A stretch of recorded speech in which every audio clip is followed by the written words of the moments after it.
আসসালামু আলাইকুম, কেমন আছেন সবাই? এই তো সকাল সকাল চলে আসলাম রান্নাঘরে। আর আজকে নাস্তাতে কি তৈরি করে নিচ্ছি আর কি কি থাকছে সব কিছুই দেখিয়ে দিচ্ছি এক নজরে। এরপরে চলে যাচ্ছি মূল ভিডিওতে। তো আশা করছি যে যেখান থেকে দেখছেন সকলে সুস্থ আছেন, সুন্দর আছেন। শুভ সকাল আবারও একবার সবাইকে জানিয়ে ভিডিওটি শুরু করছি। তো এই তো সকালে বরাবরই নাস্তা কিছু না কিছু তো থাকেই, রুটি না হয় পরোটা, না হয় খিচুড়ি কিংবা গরম ভাত। আমার ঘরে ছুটির দিন ছাড়া সব দিনেই রুটি কিংবা পরোটা, আর ছুটির দিন আসলেই খিচুড়ি। তো ছেলে আর বাবার দুইজনারই খুব খিচুড়ি পছন্দ, কিন্তু আমার অতটা পছন্দ না। যখন মন চায় মানে অনেক কয়েকদিন পর পর হয়তো একটু খাইতে ইচ্ছে করে, তাছাড়া খুব একটা খিচুড়ি ভালো লাগে না আমার। দেখা যায় খিচুড়ি ওদের জন্য করলেও রুটি আমার জন্য থাকেই। তো এই তো একটা একটা করে 4টা পরোটা বানিয়ে নিচ্ছি। আর দোকানের পরোটা আর বাসার পরোটার হাজার মানে তফাৎ, কারণ বাসার একটা পরোটা দিয়েই দোকানের 4টা পরোটা হয়ে যাবে, বা মিনিমাম তো 2টা হবেই।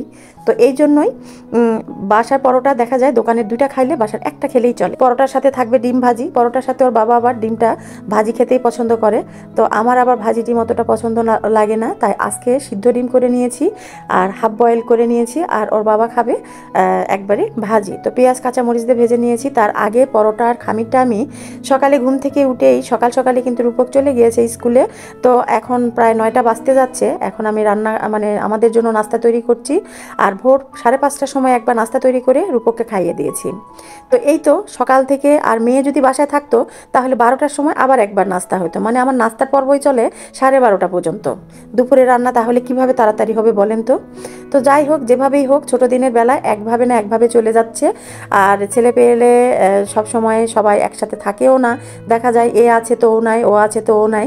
তো যখন এক সময় থাকে ভালোই লাগে, কিন্তু দেরি হোক আর খাইতে দেরি হোক বা কম হোক আর বেশি হোক, সেটার মজাই আলাদা। ছেলে পেলে পাশে থাকলে সেটার মানে মজাটাই আলাদা আসলে।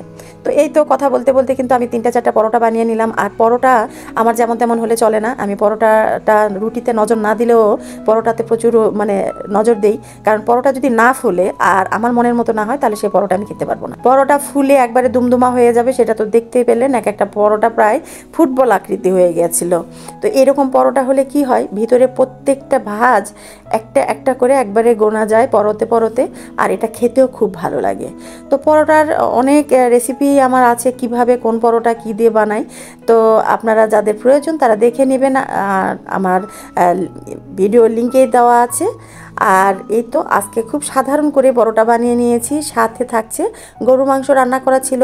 তো ফ্রিজে ছিল, সেটা বের করে নিয়ে একবার ওভেনে গরম করে নিয়েছি 5 মিনিট। তারপরে সেখান থেকে একটু মাংস নিয়ে নিলাম আমরা দুইজনেই। আর এই যে চাও তৈরি করে নিচ্ছি। আসলে নাস্তা নিজে হাতে তৈরি করে খেতে খেতেই আবার চা খেতে ইচ্ছে করে, তখন আবার চুলার পাড়ে আর উঠে আসতে ইচ্ছা করে না। এই জন্যই সব কিছু একসাথে রেডি করে তারপরে যে বসি। বলতে পারেন আজকে বেশ কয়েকদিন পরে আমরা দুইজন বসে নাস্তা করছি। সকালে কোনো খাবারই, সকাল দুপুর বিকেল কোনো খাবারই আমার একা খেতে ভালো লাগে না। আর ওর বাবা কয়েকদিন খুব ব্যস্ত ছিল, যার কারণে আমাদের একসাথে নাস্তা হয়েই ওঠে নাই। ছেলে চলে যেত স্কুলে, আর ওর বাবা চলে যায় বাহিরে, সে আসতে আসতে দেখা যায় 11টা বেজে যায়। আমি নাস্তা করে ফেলি, কখনো হয়তো বাইরে হোটেল থেকে নাস্তা পাঠিয়ে দেয়, আমি হয়তো একাকাই করে নেই। তো একাকা কি, সামনে কোকোকে বসিয়ে টিভিটা দিয়ে তারপরে তো নাস্তা করি, আপনারা সকলেই জানেন। এটা কিছুই না, শুধু একাকা নাস্তা করতে ভালো লাগে না বা খেতে ভালো লাগে না, এই জন্যই। তো এই তো আজকে বেশ কয়েকদিন পরে দুইজনে একসাথে নাস্তা করছি, খুব ভালো একটা ফিলিং, যেটা আপনাদের সাথে শেয়ার করছি। আশা করছি আমার ভিডিওটি আপনাদের ভালো লাগবে। ভালো লাগলে অবশ্যই লাইক কমেন্ট শেয়ার করে পাশেই থাকবেন। আল্লাহ হাফেজ, শুভ সকাল।